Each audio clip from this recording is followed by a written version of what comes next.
Thank you for coming over. This is Amodeus. In today's Dungeon Hunter Champion video, we are talking about patch notes, benchmarks, and testing. First, I want to thank Matt Peel for sharing the leaked patch notes from the Discord conversation with us. They're pinned in the top comments in yesterday's video. Nerf free to play, if you're interested.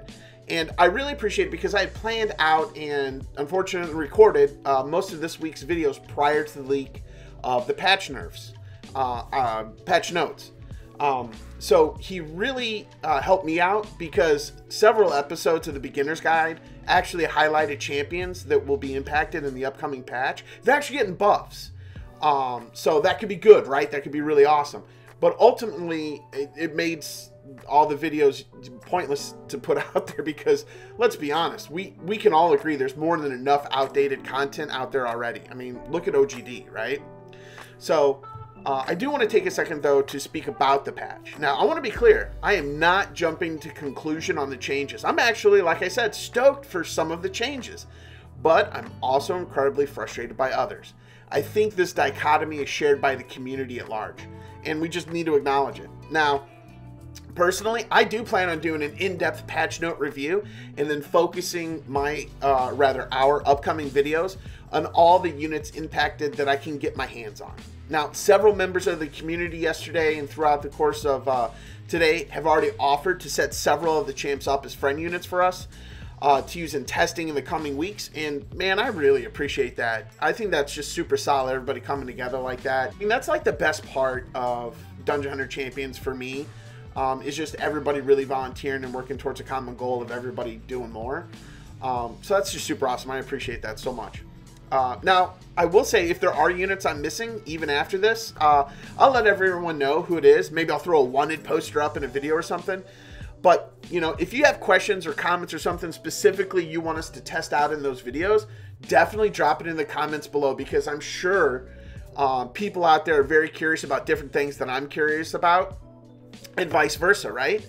But, this brings us to today's video, or Dungeon Hunter Champion video. So we're looking at Rota versus Alia in Steel Widow 10. Now I know a lot of you are questioning this move, and I know we all have to wait for the patch notes and testing, but this is the best time to get your results in, right? This gives us a benchmark for the changes so we can see what's going on. Now, also as a side note, I'm using other nerf, or other... Man, they were nerfed. Whatever, dude. Other nerfed champions. Manus, right? While not as good as he used to be, he's still a great free-to-play champion for beginners and early game progression. And so, okay, I mean, we can totally get into this. So, what we have here is my current Rota build. It's Adept, Broken, Attack, Crit Damage, Attack, with all attack crit rate subs.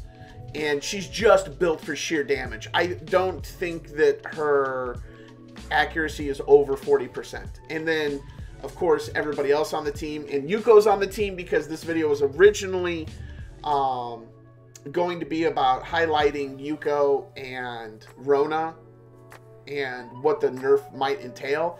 But then I just, you know, chopped it all up and I decided to do the nerf free-to-play video.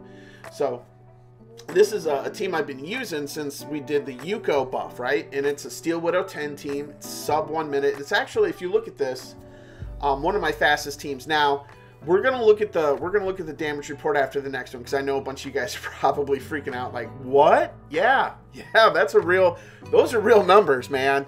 Rona's no joke, and it has very little, I think, to do with her stripping because she doesn't have the accuracy to apply ongoing damage. But with the stripping that you're still gonna have after the patch in theory. Like I said, we pending patch notes. We do have the ability just to unload, like with her ultimate, a ridiculous amount of damage. And of course, double Manus means that we get that ultimate up a lot. So, I mean, she really does just crush Steel Widow 10.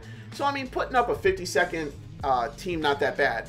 However, my concern actually comes right here. If you see, Rona and Alia almost both died, but didn't because of Yuko's passive wish, or death prevention.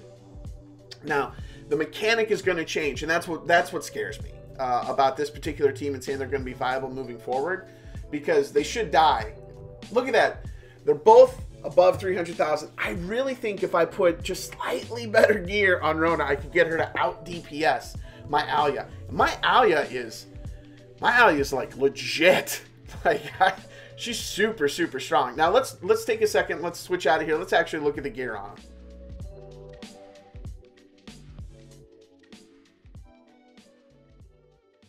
Oh, okay, here she is, Alia, the Fire Blade Master. By far one of my favorite champions, and I even dig the original costume. So she is what she is. She's a straight damage dealer, attack, crit damage, attack, mortal, keen, go for 100% crit rate, 200% crit damage, 2000 attack. So this is my best gear set for an attacker, right? So obviously it goes on the champion that I'm a huge fan of.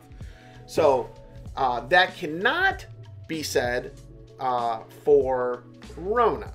Now, Rona's built basically the same way. Attack, crit damage, attack. No accuracy whatsoever. Crit rate was as high as I could get it with leftover gear, as well as crit damage.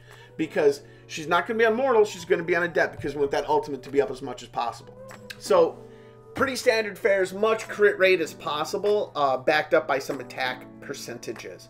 Now, I'm really curious to see what the community is doing. What are some benchmarks, things that you're testing, notes you're writing down now to see what the impact of the patch notes is actually going to be on your box as a whole. And your team composition, of course, is a huge part of that, but that's just a conversation starter. We can keep that going in the comments below. As always, thanks for watching the videos. Have a great day.